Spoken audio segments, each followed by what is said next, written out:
आपके साथ मैं हूं सुचेता कुकरेती और आप देख रहे हैं महाभारत। उत्तर प्रदेश के चुनावी महाभारत में अब ऐसा लग रहा है कि जुबानी तीर बहुत ज्यादा धारदार हो गए हैं और इसीलिए आज महाभारत में मैं कह रही हूं कि चुनावी भौकाल किसके खून में ज्यादा उबाल, सियासी ताप और जुबानी भाप अब यूपी में असर दिखाने लगी है। अब शब्द शालीनता की सीमाओं को पार कर चुके हैं। अब प्रचार से ज्यादा वार पलटवार हो रहे हैं। शब्दों में जैसे शमशीर लेकर घूम रहे हैं सियासी सूरमा, अब हमले सीधे हैं, चाहे सीएम योगी हो या फिर अखिलेश यादव। ना निशाना साधने के लिए कोई आड़ ले रहे हैं, ना ही कोई बहाना लिया जा रहा है। अब सीधे निशाना लगाना तो लगाना। योगी आदित्यनाथ बिना किसी लाग लपेट के सीधे ही अखिलेश यादव और जयंत चौधरी को अब शब्द बाणों से घायल कर रहे हैं। तो अब अखिलेश यादव भी बिना किसी पर्देदारी के सीधा निशाना योगी आदित्यनाथ पर साध रहे हैं। चाहे बात योगी के माफिया वाले हमले की हो या फिर दंगे के आरोपों की, गर्मी निकालने की बात हो या फिर कानून व्यवस्था की, चुनावी भौकाल दिखाते हुए सियासी ताल ठोक रहे हैं। चुनाव करीब है तो अब जुबानी तीर कुछ ज्यादा ही पैने हो गए हैं। अब तो एक ही उद्देश्य है, सियासी जंग जीतना और फिर चाहे शब्दों से गर्मी शांत करनी पड़े, जी हां, शब्दों से गर्मी शांत करनी पड़े या फिर चर्बी उतारनी पड़े। और ये मैं क्यों कह रही हूं, ये मैं आपको बताऊंगी आगे। मैं ये इसलिए कह रही हूं क्योंकि चर्बी गर्मी पर अब चुनावी सरगर्मी हावी है। जी हां, पश्चिमी यूपी में एक के बाद एक कुछ नेताओं को देख लेंगे, बदला लेंगे, जैसे भड़काऊ बयान आते जा रहे हैं। कैराना, मुजफ्फरनगर, मेरठ से ऐसे बयान आए हैं जिनमें किसी वर्ग के लोगों या मतदाताओं को धमकाने की कोशिश की गई। इस पर सीएम योगी आदित्यनाथ ने अपने रंग में जवाब देना शुरू किया और करारा प्रहार करना शुरू कर दिया। अब मैं आपको दिखाती हूं कि किस तरह यह चुनावी गर्मी शुरू हुई। कैराना से तमंचावादी पार्टी का प्रत्याशी धमकी दे रहा है, ये योगी आदित्यनाथ ने कहा, और उन्होंने कहा कि इसका मतलब गर्मी अभी शांत नहीं हुई है। ये योगी आदित्यनाथ के बाण जो उन्होंने चलाए, उन्होंने कहा इसका मतलब गर्मी अभी शांत नहीं हुई है और इसीलिए 10 मार्च के बाद गर्मी शांत हो जाएगी, यानी चुनाव नतीजों के साथ ये गर्मी शांत हो जाएगी, योगी आदित्यनाथ ने कहा। और इसी के साथ साथ योगी आदित्यनाथ ने कहा कि मई जून की गर्मी में भी मैं शिमला बना देता हूं। ये योगी आदित्यनाथ का बयान आया, यानी कि जब चुनाव के बाद नतीजे आ जाएंगे तो पता लग जाएगा कि किसके लिए शिमला बन रहा है, मई जून की गर्मी किसे सता रही है। ये योगी आदित्यनाथ का बयान आया। इसके बाद जयंत चौधरी, जो कि पश्चिमी उत्तर प्रदेश में सपा के साथ गठबंधन में है, आरएलडी नेता अध्यक्ष है, और वो कैसे चुनावी बाढ़ चलाने लगे योगी आदित्यनाथ पर। उन्होंने कहा कि शीतलहर में इनको ठंड लग गई है, बीजेपी नेताओं को चर्बी चढ़ रही है, सब उतर जाएगी। ये जयंत चौधरी का पलटवार आ गया। अब जयंत चौधरी क्योंकि लगातार जा रहे हैं और अखिलेश यादव के साथ भी प्रेस वार्ता में शामिल हुए, साथ में दोनों नजर आ रहे हैं, तो जयंत चौधरी ने पलटवार किया तो अखिलेश यादव ने भी पलटवार किया। उन्होंने कहा कि खून में गर्मी तो रहती ही है, बिना गर्मी के हम मर जाएंगे। ये अखिलेश यादव ने आज बयान दिया और सीधे सीधे इससे जवाब माना जा रहा है योगी आदित्यनाथ के उस बयान का जिसमें उन्होंने कहा था कि गर्मी शांत हो जाएगी। तो सोचिए, अब चर्बी और गर्मी को लेकर बातें होंगी और सीधे डायरेक्ट बात होगी। आज मैं महाभारत में सिर्फ इन बयानों का जिक्र नहीं कर रही हूं, मैं ये भी कह रही हूं कि भाईचारा दे पाएगा गठबंधन को सहारा, क्योंकि पश्चिमी यूपी में गठबंधन की कोशिश हुई, जाट और मुस्लिम मतदाताओं को साथ लाने की कोशिश है और इसके लिए अखिलेश और जयंत चौधरी बार बार भाईचारे की बात कर रहे हैं। अब सवाल यह है कि क्या भाईचारा गठबंधन को सहारा दे पाएगा, क्या भाईचारे का दांव कारगर साबित होगा? दरअसल अखिलेश यादव और जयंत चौधरी जिस एका और भाईचारे की बात करते हैं, सीएम योगी लगातार उस पर प्रहार करते हैं। अभी तक वो मुजफ्फरनगर दंगा कहते थे, अब उन्होंने सीधे कह दिया जाट बेटों की हत्या की गई। उन्होंने सीधा कहा, उन्होंने कहा अपनी बहन की रक्षा करने वाले सचिन और गौरव की हत्या की गई और हत्यारों को बताया गया।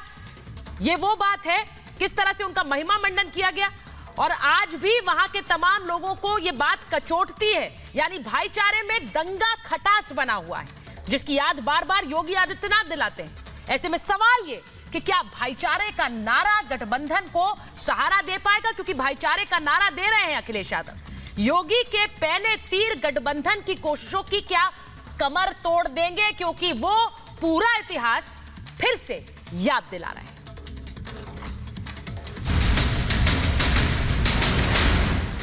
पिछली सरकार तमंचे की फैक्ट्री चलाती थी। 10 मार्च के बाद पूरी गर्मी शांत करवा देंगे। गर्मी का सवाल है, जिस दिन गर्मी खत्म हो जाएगी उस दिन हम लोग मर जाएंगे। ये जो 2 लड़कों की जोड़ी आई है ना, माल तो वही है, लिफाफा नया है। भारतीय जनता पार्टी की जो चर्बी चढ़ रही है, सारे नेताओं की चर्बी उतार दो आप। जिसने असुरक्षा दी, जिसने दंगा दिया, जिसने माफिया दिए, 10 मार्च के बाद पूरी गर्मी शांत करवा देंगे।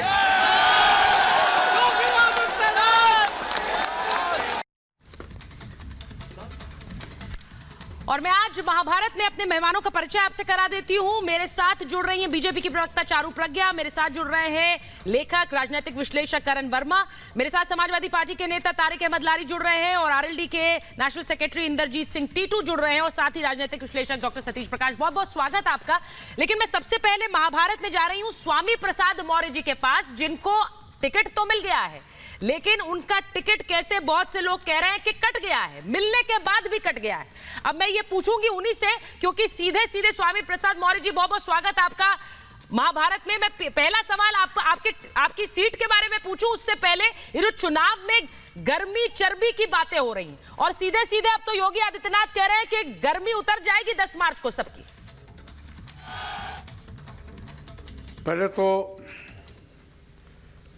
आपके चैनल के माध्यम से मैं प्रदेशवासियों से केवल इतना ही कहना चाहता हूं कि भारतीय जनता पार्टी सरकार में मुख्यमंत्री जैसे महत्वपूर्ण पद पर रहने वाले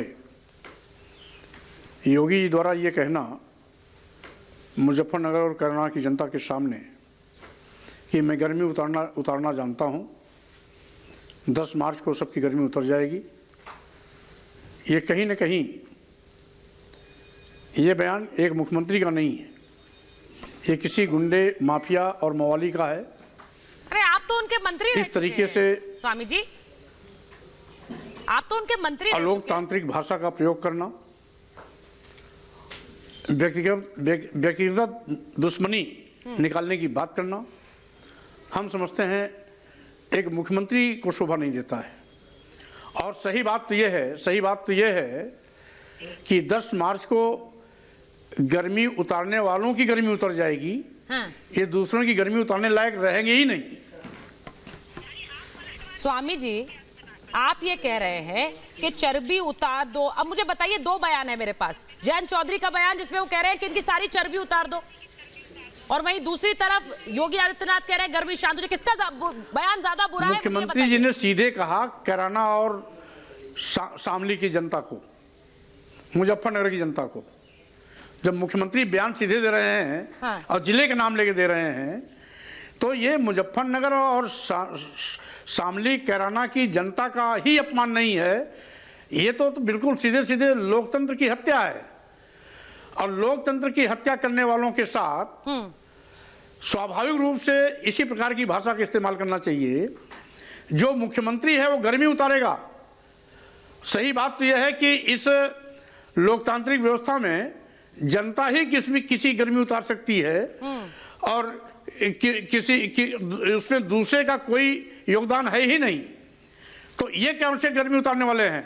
10 मार्च के बाद इनकी भी गर्मी उतर जाएगी, इसको कौन देखा है? लेकिन स्वामी जी, आप तो उनके मंत्री रहे हैं, आप तो अब सीधे हमले पर उतर आए, सीधे व्यक्तिगत हमला कर रहे हैं। आप सीधे व्यक्तिगत हमला मुख्यमंत्री पर कर रहे हैं। आप ये किस तरह से, ये तो भाषा तो आपकी भी देखिए, आप कैसे व्यक्तिगत हमले पर उतर आए। जब ये बयान योगी जी का है तो हमला किस पर होगा? आप योगी जी पर हमला करिए सर, लेकिन मुझे बताइए कि उसी भाषा में आप भी तो किस भाषा में जवाब दे रहे हैं? आप भी तो कह रहे हैं गर्मी उतर जाएगी उनकी। ये तो आपका भी बयान है, ये आपका ही तो बयान है। आप मुझसे कह रहे हैं कि उनकी गर्मी उतर जाएगी, आपने भी तो किस तरह के ये तो बयान देने वालों से पूछना चाहिए। आपसे ना पूछे। ये तो बयान देने वालों से पूछना चाहिए। हाँ। आपने उनके साथ नरमी क्यों बरती? अब तक तो पूछ लेना चाहिए था आपको। नहीं तो उनसे भी पूछेंगे सर, साक्षात्कार होगा तो उनसे भी पूछेंगे, लेकिन आपसे तो पूछेंगे ना। आप तो मेरे साथ बात करते वक्त स्वाभाविक रूप से 10 मार्च को प्रदेश की जनता गर्मी उतारने वालों की गर्मी उतार देगी। और ये भाषा जिसका आप इस्तेमाल कर रहे हैं उसका मैं उनसे तो पूछूंगी सर। पीड़ा क्यों हो रही है? आपको मुख्यमंत्री जी से आपका क्या संबंध है? बात होगी जब, आपसे तो अभी पूछ रही हूं। साफ कार्नर है, क्यों उनको बचाना चाहती हैं? कौन बचा रहा है? सीधे आपको जवाब योगी जी क्यों नहीं लिया है आपने? योगी जी से नहीं लेना चाहिए बात होगी तो पूछेंगे ना सर, आपसे तो अभी बात हो रही है भाई। अगर योगी जी किसी को बुखार उतार रहे हैं तो हमला किस पर किया जाएगा? आप पर किया जाएगा या किसी दूसरे नेता पर किया जाएगा? जो बोलेगा उसी पर किया जाएगा। अब आपको दर्द क्यों हो रहा है? मुझे क्यों दर्द होगा सर? मैं आपसे पूछ रही हूं, मुझे ये बताइए, हिंदू गर्दी का बयान देते हैं जब नेता तब सब ठीक है?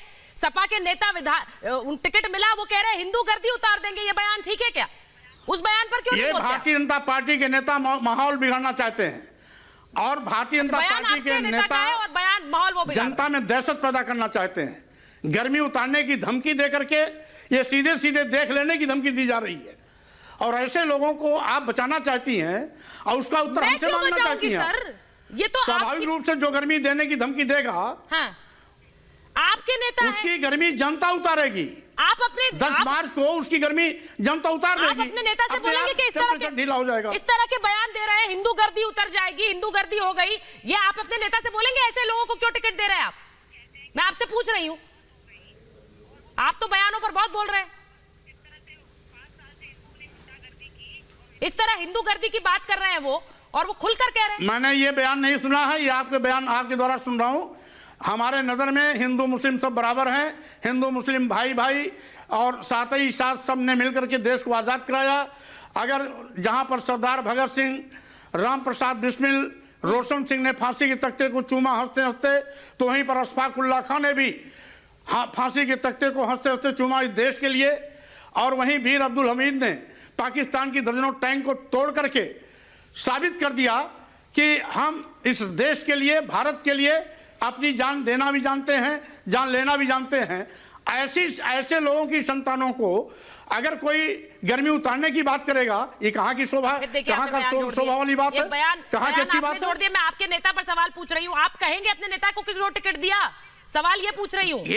ये भाषा सही मायने में लोकतांत्रिक नहीं है। गुंडा की गुंडागर्दी उतार देने की बात समझ में आती है।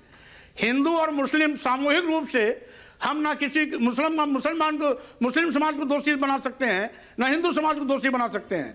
हिंदू और मुसलमान दोनों में, हिंदू और मुसलमान दोनों में गलत लोग हो सकते हैं। हिंदू समाज में भी गलत लोग हो सकते हैं, मुस्लिम समाज में भी गलत लोग हो सकते हैं, लेकिन एक गलत आदमी की बिना पर न हिंदू समाज को कोसा जा सकता है, न मुस्लिम समाज को कोसा जा सकता है। ठीक है, कम से कम आपने ये बात कही, मैं इसके लिए मैं कहूंगी आपने कम से कम ये तो कहा गलत जब है। आप पूछ रही हमसे, तो आपको तो इसका जवाब पूछना चाहिए उसी स्थान पर। आपने मुझे बताया, मुझे जानकारी मिल रही है, मैं भी छानबीन करूंगा ये बयान कहां से आया। ये बयान, ऐसे बयान में मैं विश्वास नहीं करता हूं। चलिए, मैं आज सबसे बड़ा सवाल, आपने हमारे शो पर ही कहा था, यहाँ रिपब्लिक भारत पर कहा था कि पडरौना में जीती बीजेपी तो आपकी वजह से, लेकिन अब आप खुद ही लड़ाई से भाग गए। आप पडरौना में टिकट ही नहीं मिला आपको, सब तरफ चर्चाएं, पडरौना से गायब है स्वामी प्रसाद मौर्य। फिर भी मैं पडरौना में समाजवादी पार्टी को जिताऊंगा। जो भी लड़ेगा वो स्वामी प्रसाद मौर्य का चेहरा होगा। चेहरा तो होगा, लेकिन आपको चेहरा वहां नहीं बनाया, आप वहां नहीं लड़ रहे। राष्ट्रीय अध्यक्ष जी ने अगर फाजिल नगर की जनता और फाजिल नगर विधानसभा की सेवा करने के लिए भेजा है, तो इसके लिए मैं उन्हें बधाई देता हूं। और अब जाकर के फाजिल नगर विधानसभा और फाजिल नगर की जनता का सेवा करूंगा। और पडरौना विधानसभा, जहां की जनता ने मुझे 3 बार लगातार अपना स्नेह, प्यार, आशीर्वाद देकर के लगातार विधायक बनाया, उनको मैं बहुत आभार व्यक्त करता हूं। और पडरौना के सम्मानित जनता का स्थान मेरे दिल में पहले भी था, आज भी है, आगे भी रहेगा। बीजेपी कह रही है आरपीएन सिंह से डर गए, इसीलिए वहां से हट गए, डर लग गया आपको, डर गए। भारतीय जनता पार्टी जिस आरपीएन सिंह को बहुत हीरो मान रही ना, जब चुनावी मैदान आएगा तो जीरो साबित होगा, जीरो नंबर 1। चलिए, आप कह रहे हैं वो जीरो साबित होंगे। आप तो हीरो हैं, प्रचार में कब उतरेंगे? प्रचार में आप दिख नहीं रहे हैं, प्रचार में तो उतरिए अगर हीरो हैं पार्टी के। मेरा कार्यक्रम लग चुका है, आप चिंता मत करिए, वहां भी दिखाई पड़ूंगा। दिखना चाहिए आपको। आप कुछ बोलेंगे तो हमें कुछ मसाला मिलेगा, हमें खबर मिलेगी, हम चलाएंगे उसे बयान। आप कुछ बोलेंगे वहां पर,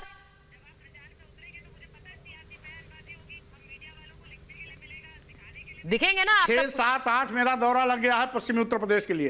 अच्छा, आपको पटरौना से नहीं मिला, बेटे को टिकट मिलेगा कि नहीं मिलेगा ये बता दीजिए।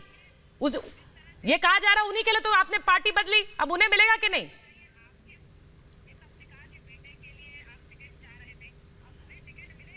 स्वामी जी देखिए, मैंने पहले भी कहा और आज भी कह रहा हूं, मेरे पास पूरे प्रदेश के लाखों लोगों के पीछे जनाधार खड़ा हुआ है, और जिसके पीछे लाखों की जनता पीछे खड़ी रहती है, जनाधार रहता है, वो किसी एक की चिंता नहीं करता है। इसलिए ये छोटी सोच और छोटी लोगों की बात है। तो जो लोग छोटी सोच रखते हैं वो छोटी बात करते हैं। मैं हमेशा बड़ा दिल रखता हूं और बड़ी सोच के साथ लोगों का काम करता हूं। तो और यही कारण है कि मेरी लोकप्रियता पूरे उत्तर प्रदेश के सभी जिलों में समान रूप से है। उत्तर प्रदेश का हर जिला मेरा अपना घर और जिला लगता है। तो मैं ये कहूं कि इसलिए कहीं भी किसी उत्तर प्रदेश की किसी विधानसभा से अगर राष्ट्रीय अध्यक्ष जी का आदेश होगा कि यहाँ लड़ना है तो मैं सहर्ष वहां जाऊंगा, जीतूंगा, लड़के आऊंगा। नहीं, मैं दूसरी चीज कह रही थी। आप इतना बड़ा दिल दिखाया कि बेटे को टिकट ना मिले तो भी ठीक है, ठीक है। अब नहीं, इसका उत्तर देने का कोई औचित्य ही नहीं है। अच्छा, ये बताइए, बीजेपी ने आखिरी सवाल पूछ रही है, वो कह रहे हैं कि आप हर 5 साल बाद स्वामी बदलते हैं, स्वामी प्रसाद मौर्य। अगला स्वामी कौन होगा पता नहीं इनका, अगला कौन होगा ना कुछ नहीं पता रहता। देखिए, भारतीय जनता पार्टी के लोगों को मेरा आभार व्यक्त करना चाहिए। जिनका 14 साल का वनवास था मैंने खत्म किया था, अब इनका साथ छोड़ा हूं, फिर से वनवास जाना पड़ेगा। चलिए, स्वामी प्रसाद मौर्य जी बहुत बहुत धन्यवाद हमसे बात करने के लिए। रिपब्लिक भारत में स्वामी प्रसाद मौर्य कह रहे हैं कि मैंने वनवास खत्म किया था बीजेपी का, और अब देखिए फिर से उनके लिए वनवास शुरू होगा। एक बड़ी खबर अपने दर्शकों को दिखा देते हैं। मैं ये भी बता दूं कि स्वामी प्रसाद मौर्य का विरोध सपा कार्यकर्ताओं ने किया है, और इस स्वामी प्रसाद मौर्य के खिलाफ नारेबाजी की गई है, और स्वामी प्रसाद मौर्य वापस जाओ के नारे लगे हैं। ये फाजिल नगर में लगे हैं जहां से उन्हें उम्मीदवार बनाया गया है।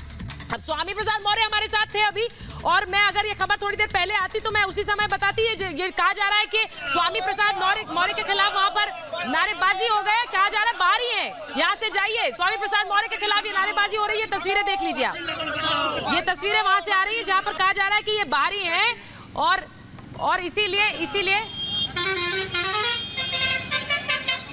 और इसीलिए अब कहा जा रहा है।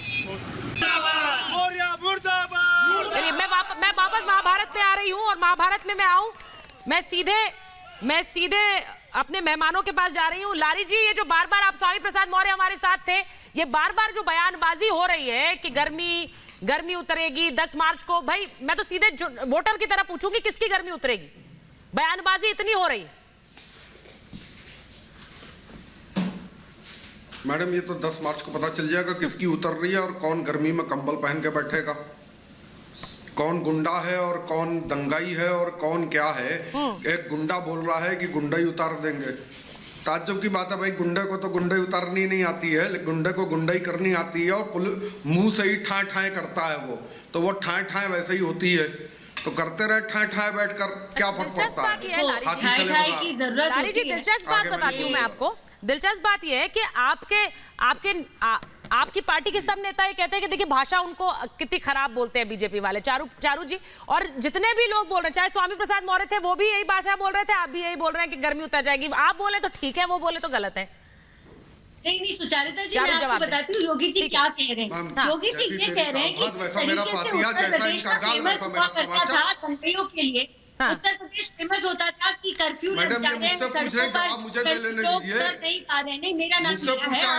ठीक है, चारू जी जवाब देंगे उसके बाद आप, ठीक है। बेसिकली और मुझे लगता है यहाँ पर हम थोड़ी गाल वैसा मेरा तमाचा, अच्छा नहीं तमाचा मारेंगे जैसा गाल होगा, और जैसी तेरी दाल भात वैसा मेरा फातिया, वैसे ही बोलेंगे जैसा तुम बोलोगे, टिट फॉर टैट। ठीक है, ठीक है। अब चारू जी तो अच्छी तरह बोल रही हैं, उनको तो बोलने दीजिए, उसके बाद जवाब दीजिएगा। चारू जी बोलिए।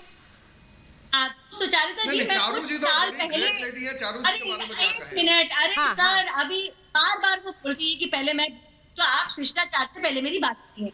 आप 5-6 साल पहले का उत्तर प्रदेश याद करिए, जब शरीफ लोग सड़क पर जाते नहीं थे क्योंकि हर चौथे दिन कर्फ्यू लग जाता था, दंगे हो जाते थे। योगी जी ने इन सब चीजों को बंद करवा दिया। जब वो कहते हैं गर्मी उतर जाएगी तो बताओ दंगइयों को उन्होंने पीछे नहीं बिठा दिया जेल की सलाखों के।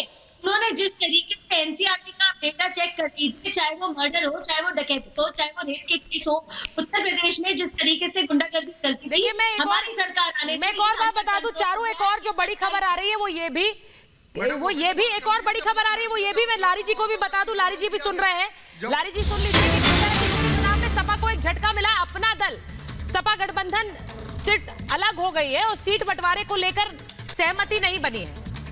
अब अपना दल के जो है वो सपा गठबंधन में नहीं है, अपना दल के ने हाथ पीछे खींच लिए हैं, अब गठबंधन तोड़ दिया है, गठबंधन पर नहीं बनी है बात। अपना दल ने सीटें लौटाई हैं और ये सीटें लौटा दी हैं, सीट बंटवारे से खुश नहीं है अपना दल के, ये कहकर उन्होंने हाथ पीछे खींच लिए, ये भी खबर आ रही है। ये बड़ी बात मैं बता दूं। और इसी के साथ साथ मैं एक बार टीटू जी आपके पास जा रही हूँ, जरा देखिए जिस तरह से खबरें आ रही है, आप वापस खींच लिए। अपना दल के ने कहा कि कोई गठबंधन नहीं हो सकता है, कहीं यही हाल अब आरएलडी और सपा का तो नहीं होने वाला है टीटू जी?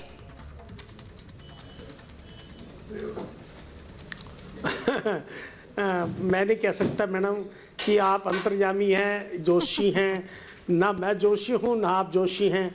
ये तो time will tell the difference, समय समय पे सब चीज़ें पता लग जाएंगी। आप भी यही रहेंगे, मैं भी यहाँ रहूँगा, तो मैं अचानक से आपको कैसे ये चीज़ों का आपको आकलन, पता नहीं आपका आकलन किस वजह से ऐसा है और कैसा, क्यों आपने ऐसा सवाल करा है मेरे से?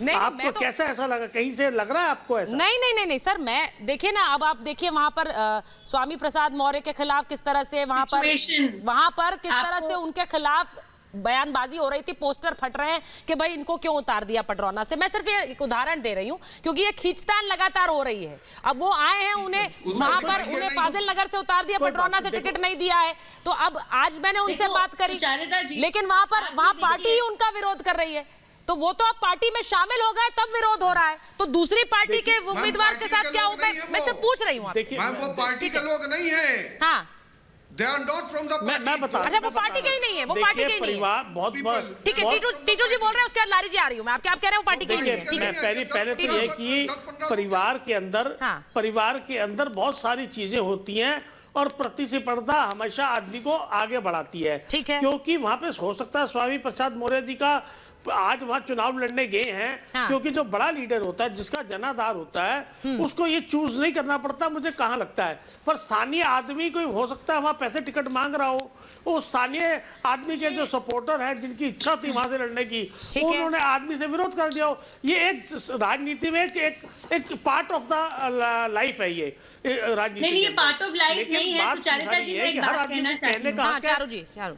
जी देखो क्या होता है ना, समाजवादी पार्टी जिस तरीके से चुनाव लड़ती है, आप देखिए चुनाव के समय उनके बेस्ट फ्रेंड्स और पार्टनर कोई और होते हैं, चुनाव खत्म होने के बाद भी दोस्ती टूट जाती है। ये हम हमेशा से देखते आ रहे हैं। तो 2017 के चुनाव में कांग्रेस से बहुत दोस्ती थी, यूपी के लड़के कांग्रेस के साथ बने थे अखिलेश जी, और वो चली नहीं दोस्ती। उसके बाद एक कदम आगे चलिए, 19 के चुनाव में नई दोस्ती बनाई थी, बुआ भतीजा की दोस्ती थी और एक नया गठबंधन बना था। आप देखिए उस दोस्ती का आज क्या हुआ, बुआ जी कहाँ है, भतीजे जी कहाँ है।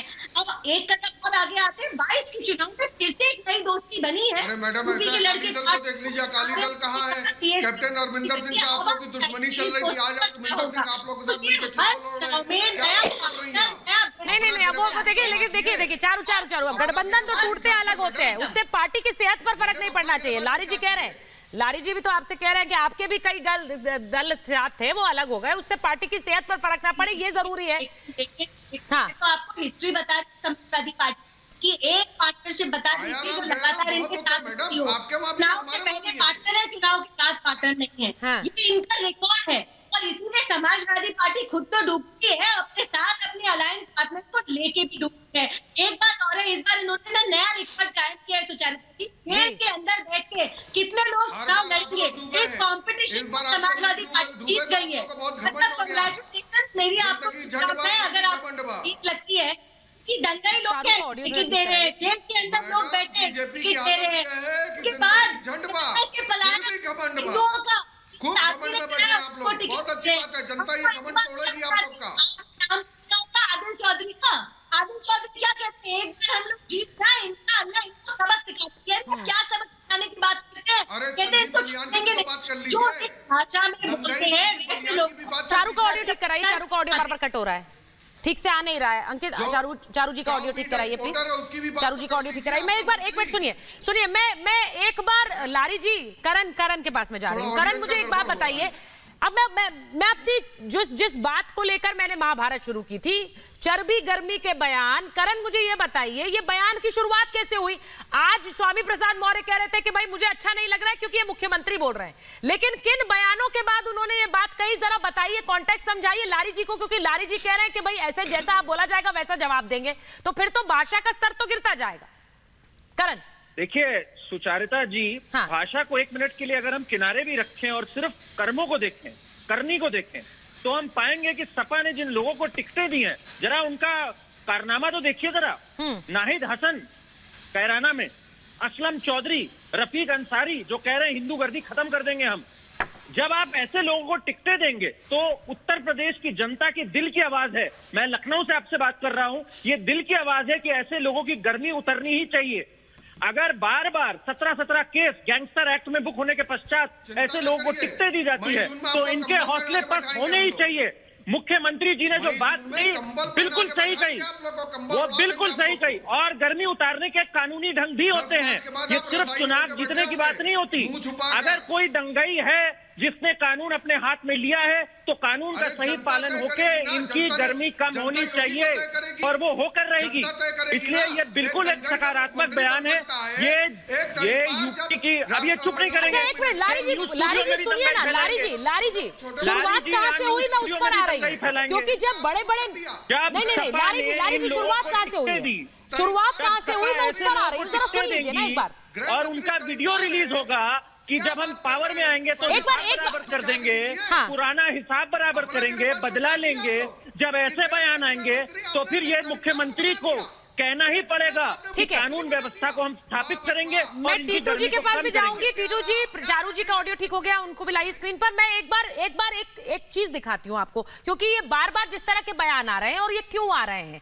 5 साल में हिंदू गर्दी का बोलबाला, हिंदू गर्दी यानी कि हिंदू गर्दी बोलकर क्या कहना चाह रहे थे? हिंदू गर्दी का बोलबाला, हर थाने में हिंदू गर्दी है और मुसलमानों को दबाया जा रहा है, ये कह रहे हैं आदिल चौधरी का ये बयान आया है। उसके बाद अब रफीक अंसारी का, माफ कीजिएगा, रफीक अंसारी का ये बयान था, और उसके बाद देखिए किस तरह से जो एक एक करके बयान आ रहा है, मैं आपको वो बता रही हूं। अब किस तरह से जो अगला बयान आया गठबंधन उम्मीदवार जयवीर तोमर के समर्थक का, और उन्होंने कहा कि किस तरह ये मुसलमानों के बदला लेने का वक्त आ गया है, यानी समय आ गया, बदला लीजिए। हम 10 तारीख को बताएंगे कि बदला कैसे लिया जाता है। ये बयान आ रहे हैं, ये बयान बताने इसलिए जरूरी है क्योंकि इन बयानों के बाद अब सोचिए आदिल चौधरी का क्या बयान है, हमारी सरकार आई तो छोड़ेंगे नहीं, ये बयान आया है, हमारी सरकार आई तो छोड़ेंगे नहीं, चुन चुन कर बदला लिया जाएगा, ये कहा गया।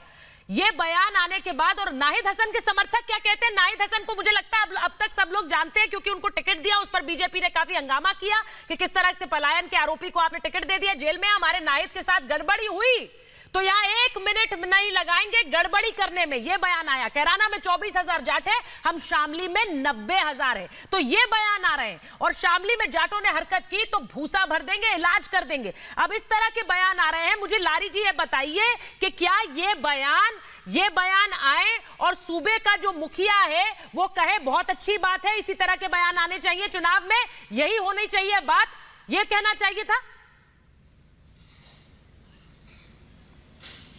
सूबे के मुखिया को अपना टेम्परेचर थोड़ा कंट्रोल में रखना चाहिए था, अपनी भाषा को मर्यादित रखना चाहिए था, और अपनी सीट, अपने जिस पद पर बैठे हैं उसकी गरिमा को बरकरार रखना चाहिए था। जिस आदमी की खुद गरिमा नहीं है वो पद की गरिमा क्या संभालेगा। सबसे बड़ी बात नहीं तो ये बयान जवाब सर हिंदू गर्दी का मतलब क्या है, मुझे ये बता दीजिए।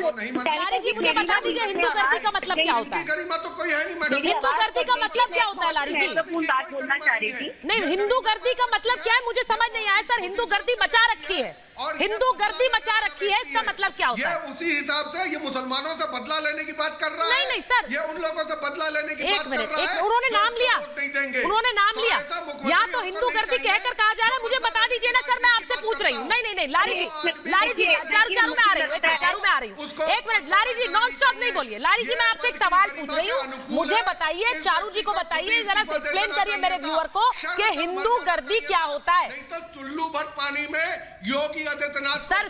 सर ये थिएट्रिक्स नहीं चाहिए सर, प्लीज सर ये थिएट्रिक्स नहीं चाहिए। मैंने आपसे सवाल पूछा है हिंदू गर्दी क्या होता है, आप परिभाषित कर पाएंगे इसे? परिभाषित कर पाएंगे?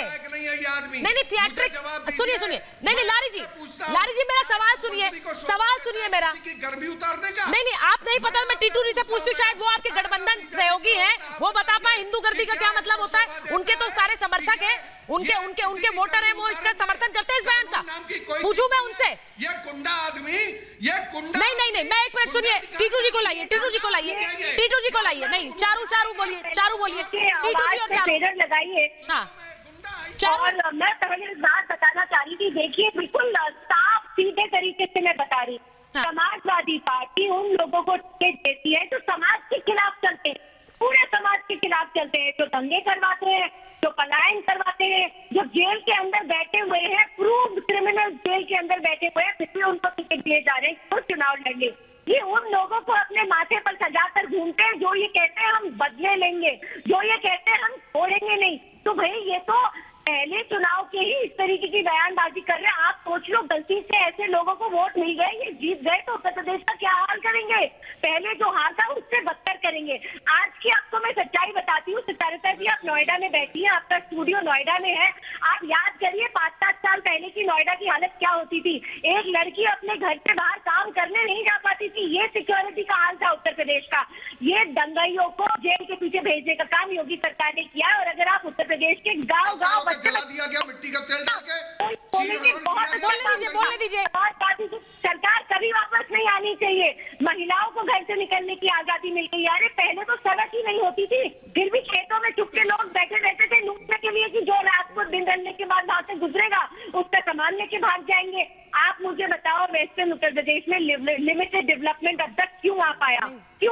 मैं आपसे सवाल पूछती हूँ। इसीलिए आ पाया क्योंकि आपने एंटी सोशल एलिमेंट को फ्री हैंड दे रखा था, इतना फ्री हैंड दे रखा था कि पुलिस भी उनके नीचे आती थी, पुलिस वो करती थी तो जो ये लोग करवाना चाहते थे हर चीज फेवरेटिज्म से चलती। मैं एक बार टीटू जी से पूछ लेती हूँ, फिर लारी जी के पास जाऊंगी।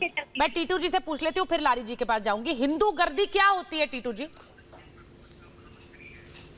हाँ सुचित्रा जी, आपने मुझे डिबेट पे बिठाया और अब मेरी को अपनी बात कहने का मौका भी नहीं दे पा रहे।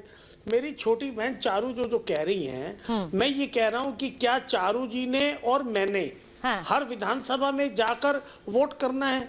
वोट जो क्रिमिनल कैंडिडेट हैं या जो भी उनके ऊपर एलिगेशंस है, वो वोट वहाँ पे किसने देना है? वहाँ की जनता ने। अगर वो लोग नाकारा हैं, अगर वो लोग ठीक नहीं है, क्रिमिनल्स है या उनका कैरेक्टर ठीक नहीं है, तो उनको वोट नहीं मिलेगा। एक बात, या तो कोर्ट की तरफ से या सदन में एक ऐसा कानून बनाया जाए कि जब तक किसी के ऊपर कोई मुकदमा चल रहा होगा उसको उसमें विधानसभा चुनाव लड़ने का हक नहीं है। जब अभी कोर्ट की तरफ से इस तरीके की गाइडलाइंस नहीं है, तो मैं ये कहूँ कि मैंने दिया और आपने नहीं दिया। आप जिसके घर शीशे के होते हैं वो दूसरों के घर में पत्थर नहीं मारते। इतना ही मेरा छोटी बहन चारू जी को कहना है। आप भी आकलन कीजिए, आपकी जो लिस्ट है, आपकी जो लिस्ट है। एक मिनट चारू जी, एक मिनट चारू, मेरी छोटी बहन, मुझे एक बार मेरी बात सुनो। मैं एक वकील हूँ, मैं आपको बता रही हूँ कि कागज में लिखे हुए आरोप अलग होते हैं, पुलिस स्टेशन में आरोप अलग होते हैं, लेकिन कोर्ट में एक बार चार्जेस फ्रेम हो जाए वो पक्के होते हैं। आपके तो कैंडिडेट कोर्ट में आरोप फ्रेम करे हुए हैं। शामली कोर्ट आपके कैंडिडेट नाहिद हसन को चारू जी, मेरी छोटी बहन, नहीं मैं एक चीज पूछूंगी, मेरी छोटी बहन, मैं एक चीज करण मैं आ रही हूँ आपके पास। टीटू जी मुझे एक बात बताइए, मैं सीधे पूछ रही हूँ। टीटू जी आपने मेरे सवाल का जवाब नहीं दिया, आपने अपनी बात रखी सर, लेकिन मुझे सवाल का जवाब चाहिए। ये हिंदू गर्दी कहकर कि हिंदू गर्दी मचा रखी है, ये हिंदू गर्दी मचा रखी है, मैं पूछ रही हूँ आपसे, इसका मतलब क्या है टीटू जी? ये किस तरह का बयान है? मेरी छोटी बहन सुचित्रा जी, मैं ये कहना चाह रहा हूँ, एक मिनट सुचित्रा जी, मैं ये कह रहा हूँ जिसको सरकार और ये फुल मैंडेट 300 से ऊपर की सीटें दी गई हो, मेरी बात सुनो, एक चीज होती है कि विसाखियों पे सरकार है, जिस सरकार को पूरा मैंडेट इस पब्लिक ने दिया, पहले वालों को और ये बयान भी सर, ये खबर भी आ गई है जब मैं आपसे बात कर रही हूँ, ये खबर भी आ गई कि मेरठ में सपा विधायक पर एफआईआर हुई है, विधायक रफीक अंसारी पर केस दर्ज हुआ है, धार्मिक भावनाएं भड़काने का आरोप है, रफीक अंसारी पर एफआईआर दर्ज हो गई है। ये बड़ी खबर अपने दर्शकों को बता दें, क्योंकि रफीक अंसारी जिन्होंने ये बात कही, हर साल 5 साल से हिंदू गर्दी का बोलबाला है। मेरठ में रफीक अंसारी पर एफआईआर हुई है, सपा के विधायक है रफीक अंसारी, और जो बयान दे रहे थे वो बयान मैंने आपको सुनवाया भी कि किस तरह से कह रहे थे कि 5 साल से हिंदू गर्दी का बोलबाला है, हर थाने में हिंदू गर्दी है, ये बयान दे रहे थे और उन पर एफआईआर दर्ज हो गई है। ये बड़ी खबर इस वक्त आ रही है, वो भी बता रही हूँ, ये बड़ी खबर बता रही हूँ कि किस तरह से उन पर ये एफआईआर दर्ज हुई है रफीक अंसारी पर। मुझे बताइए जरा, मैं करण आपके पास आ रही हूं, एक बार बताइए लारी जी एफआईआर दर्ज हुई है, आप कह रहे थे कुछ गलत है तो होगा, ये बयान देखिए किस तरह से बयान दिया है उसका सीधा अब एफआईआर दर्ज हुई है, अब तो इसे बोलेंगे कि क्या कर रहे थे वो सही था या गलत था? मैडम ये बताइए, एक तड़ीपार को गृह मंत्री बना दिया, ये गलत है कि सही है? सर आप बार बार एक ही बात उठाते हैं, उसका जवाब दीजिए। सर एक बात बताइए। नहीं मैं तो ये वो पार्टी है जिसने 2006 की वाराणसी बॉम्बिंग्स के आरोपी है क्या वो अभी? लारी जी अंडा मुर्गा मछली की दुकान बंद करवाता है, उसके ऊपर एफआईआर क्यों नहीं हुई? आरोपी है क्या अभी, जो बार आप ये कहते हैं? मुझे बताइए ना, मछली की दुकानें बंद कराता है। करण जल्दी से बोलिए, समय नहीं है मेरे पास। सुचरिता जी ये वो पार्टी है जिसने आतंकवादियों के खिलाफ केस वापस लिए थे और कोर्ट को आना पड़ा था, और बाद में उन्हीं आतंकवादियों में से 4 को मृत्यु दंड हुआ था और बाकी सबको आजीवन कारावास। ये वो पार्टी है, ये वो पार्टी है जिसने मुजफ्फरनगर में दंगे करवाने के बाद कहा था हम कॉम्पेंसेशन केवल मुसलमानों को देंगे, कोर्ट को आना पड़ा था बीच में। इनके पास बोलने को क्या बचा है? इनके पास एक मौका था कि इस बार एक नवीन शुरुआत कर सकते, पर इन्होंने फिर दंगाइयों को टिकट दी है। ये भी तो अपराधी है, कहने को नहीं है।